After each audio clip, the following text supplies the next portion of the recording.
Hai semuanya, terima kasih sudah menonton video ini. Jangan lupa subscribe dan nyalakan notifikasi loncengnya agar kalian terus mengetahui tayangan video terbaru dari saya. Selamat menyaksikan.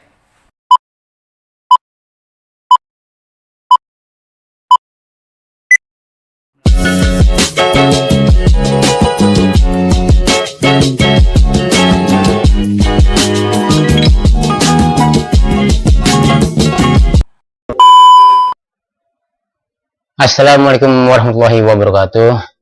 Hello everyone. Today we are going to discuss about paraphrasing. This material is actually relevant to our previous video. It is about taking notes. Then right now we are focusing on paraphrasing. Okay, we start from the definition of paraphrasing. What is paraphrasing? Okay, paraphrasing is the way how we put a short passage from another author or speaker into your own style. Okay, and then paraphrasing should not alter or change the ideas of the original authors or speaker. And then the third one, paraphrasing can be shorter or longer than the original passage. Okay. Another idea of the paraphrasing, we could say that paraphrasing might be best described as translating a passage into a new style.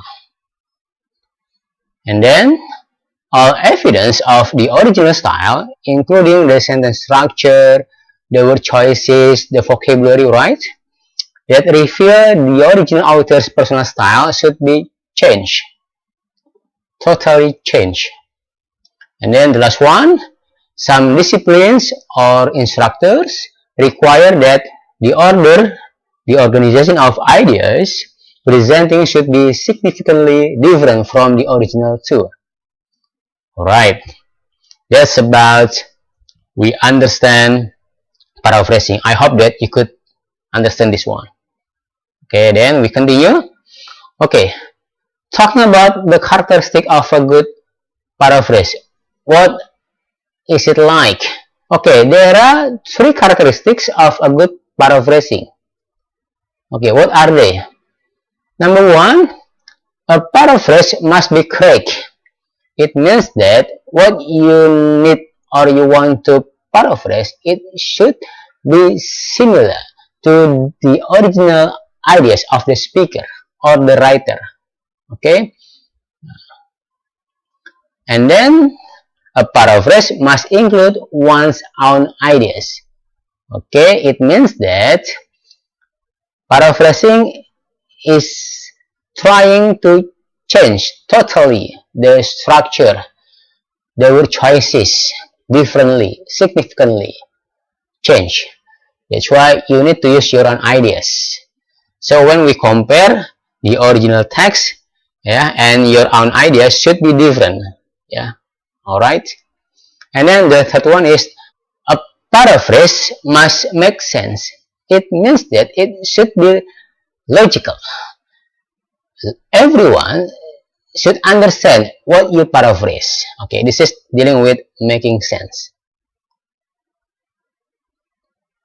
Okay, now what about the example of paraphrasing? Okay, let's take a look here. Okay. This is the original text, that's why we use quotation mark. Teenagers are hurt by raising the minimum wage in 2 ways. Okay, and then we have the bad paraphrase. Teens are wounded by increasing the minimum wage in 2 fashion. Okay, why doesn't it work? Because there are only a few words changed. The original sentence structure is still visible. You may take a look here. This is passive voice. And then this one is still passive voice. So it means that it's still the same as the original. Okay. What about the good one? Okay, this is the original text. Teenagers are hurt by raising the minimum wage in 2 ways. Okay, then this is the correct one. Okay, you could see the difference. Okay, in two ways here, yeah, at the back, then it is in the beginning.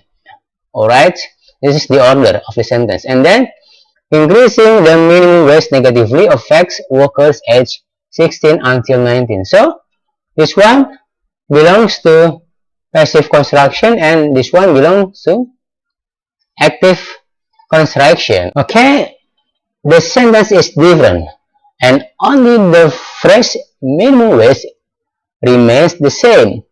Why is it still okay to repeat the phrase minimum wage? Okay, because no one researching or writing about the issue can avoid using minimum wage. So its use is not stealing someone's style. I could say that the phrase minimum wage is universal. Yeah, something everyone knows about this.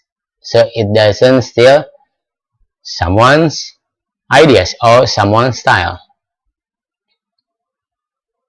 Okay, now we have four types of paraphrasing. Number one, by changing the vocabulary, it means that we change the verb or nouns or adjective or adverb, for example, and then we change the verb form from active to passive or from passive to active. Okay, it's all the same. And then the third one, by changing the word class, for example, from the verb to noun phrase. And then the fourth one, by synthesis, it means that we combine two or more pieces of information or ideas from other writers. Okay, let's see one by one. Okay, by changing the vocabulary. Okay, this is an example. Yeah, we could practice. See, examine the difficulties that blah blah blah. Okay, which one we could change? Okay, this is the verb examined. Okay, in simple past, and then this is nouns difficulties in plural form. Okay, can you change to another word or vocabulary? Okay, what about this? Okay, examines becomes investigated. So investigated could change examines. Okay, to have a different vocabulary. And then difficulties here becomes problems. This is plural and this one also plural. This is simple past and this is simple past as well. Okay, the second type, by changing the verb form. Okay, this is an active sentence. Analyze. John analyzed the students' difficulties and blah blah blah. And then how do we change into passive? Okay, this is the object. Like this. The students' difficulties, alright, because this is simple past. Then we have were here because this is plural. Were analyzed. Okay, this is the verb 3, past participle. You may see the previous video on using the passive voices. Okay, were analyzed by John. Okay, and then the third one, by changing the word class. Okay, let's see what is it like. Okay, this is the verb were completed in passive one, passive sentence. Then we change this verb into noun like this. Okay, completed here becomes completion. Okay, completion of the reports in May. So we need to have the verb to complete here.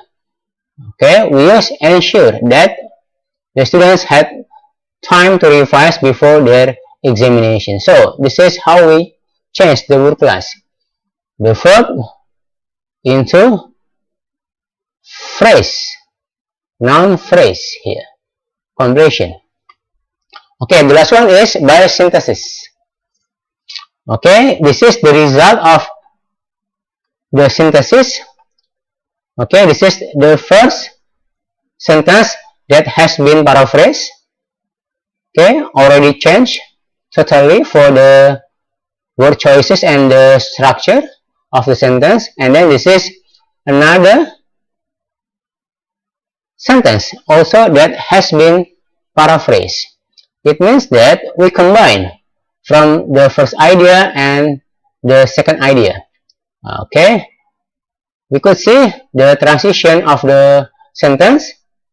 This use of informal language was also noted by Jackson and Bilton, for example. So, I underline this use of informal language was also noted. So, it means that the ideas used by the writer here is dealing with the informal language, or by John and Dudley using colloquial words and phrases. Okay, it means that when you want to combine the two ideas, make sure that the ideas of the writers have the same ideas. For example, definition of writing, and then from the first idea and from another idea. So the two writers' idea have the same ideas. Then you combine. Okay, remember when you combine using synthesis, make sure that each sentence should be paraphrased. Then you combine. Alright. Okay, I think that's all. Then we end with the exercise. For sure that you practice by yourself what you need to do dealing with paraphrasing.